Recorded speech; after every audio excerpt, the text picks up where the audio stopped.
नमस्कार, तुलसीपुर अनलाइनको युट्युब च्यानलमा तपाईलाई स्वागत छ। आज दाङ र यस जिल्ला वरिपरिका साथै देशभरका समाचारहरूका साथ उपस्थित भएका छौं।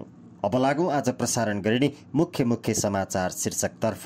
लुम्बिनी प्रदेशको मुख्य उपलब्धि स्थायी राजधानी कार्यान्वयन। अंग्रेजी माध्यममा पढाइ हुन थालेपछि दाङका सामुदायिक विद्यालयमा विद्यार्थीको चाप बढ्दो। सिद्धबाबा सुरुङ मार्गको निर्माण आगामी 1.5 महिनाभित्रै सुरु हुने। माघी नजिकैसँगै बाँके लगायत आसपासका जिल्लाका आदिवासी थारू बस्तीमा माघीको रौनक बढ्न थाल्यो। प्रधानमन्त्रीद्वारा सचिवहरूलाई 30 बुँदे निर्देशन। काठमाडौँ उपत्यकाका यातायात कार्यालयको अनुगमनमा भौतिक पूर्वाधार मन्त्री श्रेष्ठ निस्किए। नेपाली कांग्रेस संसदीय दलको प्रमुख सचेतकमा लेखक मनोनित।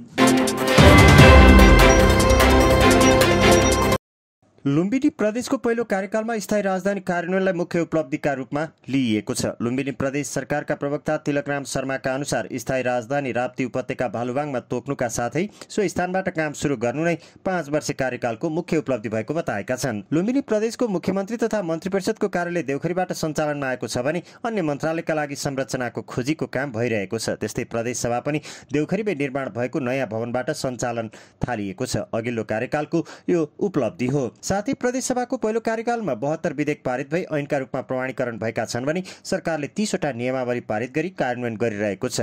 विकास निर्माणका हिसाबले पनि प्रदेशले फड्को मारेको प्रवक्ता शर्माले बताएका छन्। उनका अनुसार 5 वर्षमा 749 किलोमिटर सडक कालोपत्रे भएको छ भने 988 किलोमिटर सडक ग्राभेल तथा 435 किलोमिटर सडकको नयाँ ट्र्याक खोलिएको छ। त्यस्तै 74 वटा सडक पुल र 23 वटा झोलुङ्गे पुल निर्माण भएका छन्। उनका अनुसार 3298 हेक्टर क्षेत्रफलमा सिँचाइ सुविधा पुर्याइएको छ। 608 वटा स्यालो ट्युबवेल, 1805 वटा सिँचाइ कुलो निर्माण गरिएको छ। त्यस्तै 122 किलोमिटर लम्बाइमा नदी नियन्त्रणको कार्य भएको छ। यसबाट 2115 हेक्टर जमिन नदीबाट उकास भएको छ। प्रदेश सरकारले 11147 वटा लिफ्ट खानेपानी आयोजना र 1231 वटा खानेपानीका आरसीसी ट्याङ्की निर्माण गरेको छ। त्यस्तै 1717 किलोमिटर ट्रान्समिसन पाइपलाइन जडान भएको, 4872 किलोमिटर डिस्ट्रिब्युसन पाइप जडान भएको छ। प्रदेश सरकारले 7161 कमैया मुस्लिम र दलित छात्रालाई छात्रवृत्ति, 3887 विज्ञान विषय अध्ययन र छात्रालाई छात्रवृत्ति प्रदान गरेको पनि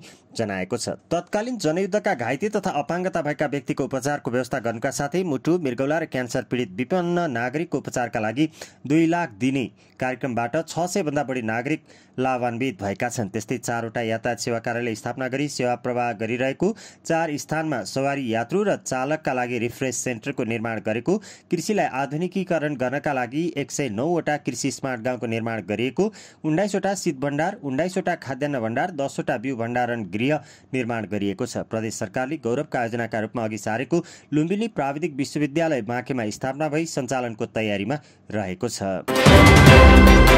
दाङका सामुदायिक विद्यालयहरूले अंग्रेजी माध्यमबाट पठन पाठन गराउन थालेपछि विद्यार्थीको चाप बढ्न थालेको छ। नेपाली माध्यमबाट पठन पाठन गर्दा विद्यार्थी पाउनै मुस्किल भएका सामुदायिक विद्यालयमा अहिले अंग्रेजी माध्यमबाट पठन पाठन सुरु भएपछि कतिपय विद्यालयले एउटै कक्षामा 2 भन्दा बढी सेक्सन चलाउन थालेका छन्। अंग्रेजी माध्यमबाट पठन पाठनका लागि विद्यार्थी निजी विद्यालयतिर जान थालेपछि पछिल्ला वर्षमा धेरै विद्यालयले विद्यार्थी तथा अभिभावकको रोजाइलाई ध्यानमा राखेर आफूहरूले पनि अंग्रेजीमा पठन पाठन गराउन थालेको सेन्टर मावि तुलसीपुरका अध्यापक भागवत पौडेलले बताएका छन्। दैनिक 42 वटा कक्षा सञ्चालन भइरहेको विद्यालयमा 23 वटा अंग्रेजी माध्यमबाट र 12 वटा कक्षा नेपाली माध्यमबाट पढाइ भइरहेको उनले जानकारी दिए। त्यसैगरी 7 वटा कक्षा अंग्रेजी माध्यमबाट डिप्लोमा स्तरको क्लास भइरहेको प्रधान अध्यापक पौडेलले बताए। अहिले शिशु कक्षामा 2 वटा सेक्सन, कक्षा 1 देखि 3 सम्म कोठा अभावमा 84 जना विद्यार्थीलाई एउटै कक्षामा राखेर पढाउन बाध्य भएको उनले जानकारी दिए। त्यसैगरी कक्षा 4 र 5 मा 2 वटा सेक्सन, 6 र 7 मा 3 वटा सेक्सन, 8 मा 4 वटा सेक्सन, 9 र 10 मा 6 वटा सेक्सन र 11 कक्षामा 3 र 12 कक्षामा 2 वटा सेक्सन चलाइएको प्रधान अध्यापक पौडेलले बताएका छन्। अंग्रेजी माध्यमबाट पढाइ सुरु गरेदेखि निजी विद्यालयका विद्यार्थी सरकारी विद्यालयमा भर्ना हुने चाप बढेको उनले जानकारी दिए। शहरी क्षेत्रका विद्यालयले अंग्रेजी माध्यमबाट पठन पाठनलाई तीव्रता दिएका छन्। दाङका 423 विद्यालय मध्ये 43 भन्दा बढी विद्यालयले अंग्रेजी माध्यमबाट पठन पाठन गराउँदै आएका छन्। जिल्लाकै सबैभन्दा पुरानो विद्यालय पद्मोदय पब्लिक नमुना माध्यमिक विद्यालयसँगै तुलसीपुर उपमहानगरपालिका भित्र रहेका 12 वटा विद्यालयमा अंग्रेजी माध्यमबाट पठन पाठन हुने गरेको तुलसीपुर उपमहानगरपालिका शिक्षा शाखा प्रमुख चक्र भण्डारीले जानकारी दिए। अंग्रेजी माध्यमबाट पठन पाठन सुरु भएपछि निजीमा भर्ना भएका बालबालिका पनि सामुदायिक विद्यालयमा भर्ना हुन आउने गरेका छन्।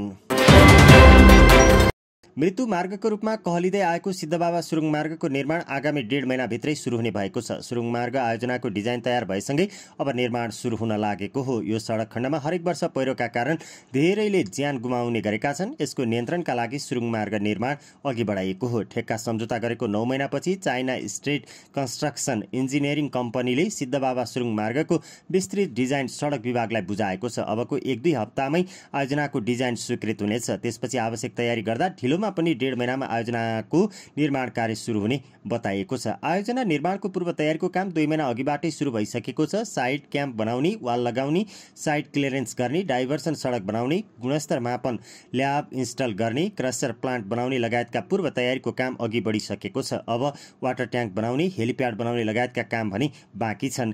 त्यो अवस्थामा अबको 1.5 महिनामा आयोजनाको निर्माण औपचारिक रूपमा सुरु गर्न सकिने आयोजना प्रमुख होमबहादुर एसीले बताएका छन्। अब डिजाइन स्वीकृति लगायतका प्रक्रिया सुरु गर्दा 1.5 महिना लाग्छ। त्यस लगत्तै आयोजनाको निर्माण सुरु हुन्छ उनले भनेका छन्। पहिलो चरणमा सुरुङ खन्ने पूर्व तयारीको काम हुन्छ। त्यो अनुसार सुरुङ खन्ने काम सुरु गर्न भने केही समय लाग्न सक्छ।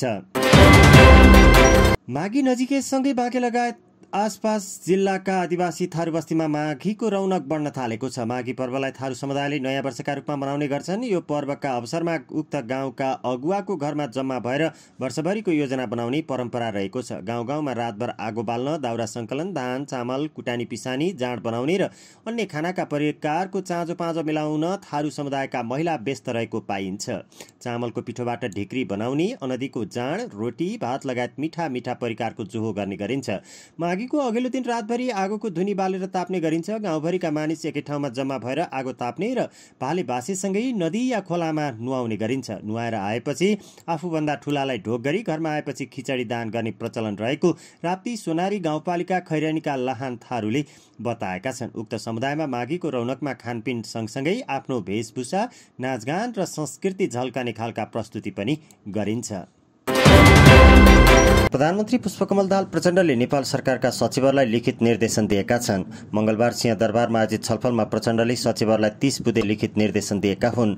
सरकारी सेवा सुविधा र सहजता बनाउने विषयमा प्रधानमन्त्री प्रचण्डले सरकार सबै सचिवहरूसँग 2 दिने छलफल कार्यक्रम राखेका थिए। पहिलो दिन सोमबार 20 सचिवले प्रधानमन्त्रीलाई मन्त्रालयगत रिपोर्टिङ गरेका थिए। बाँकी सचिवहरूले मंगलबार आज धारणा राखेका थिए। सबै सचिवहरूको धारणा सुनेपछि प्रचण्डले आज लिखित सम्बोधन गरेका छन्। नेपालको संविधान जारी भएपछि दोस्रो पटक तपाईहरू समक्ष उपस्थित भएको छु। मलाई यसअघि प्रधानमन्त्रीको रूपमा कार्यरत रहँदा निजामती प्रशासन र सरकारी संयन्त्रबाट प्राप्त सहयोगका लागि धन्यवाद व्यक्त गर्न चाहन्छु र यसपटक पनि तपाईहरूबाट पूर्ण सहयोगको अपेक्षा गरेको छु, प्रचण्डले भनेका छन्।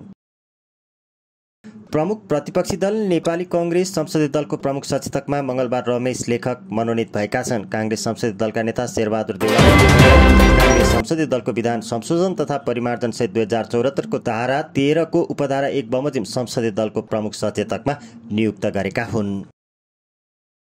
उपप्रधान भौतिक पूर्वाधार तथा यातायात मन्त्री नारायण काजी श्रेष्ठले मंगलबार आज काठमाडौँ उपत्यकाका यातायात कार्यालयको अनुगमन गरेका छन्। दिनदेखि विभिन्न सेवा प्राप्त गर्न सेवाग्राहीले शास्ति बेहोर्नु परेको गुनासो आइरहेका बेला उपप्रधान तथा यातायात मन्त्री श्रेष्ठले मंगलबार एकान्त कुना, ठुलो बर्याङ र गुर्जुधारा यातायात कार्यालयको अनुगमन गरेका हुन्। सो क्रममा उनले सेवाग्राहीका गुनासो समेत सुनेका थिए। मन्त्री श्रेष्ठले यातायात व्यवस्था सुधार विषयमा सरकारले तत्काल काम थाल्नका लागि प्रदेश सरकारसँग छलफल गरिरहेको जानकारी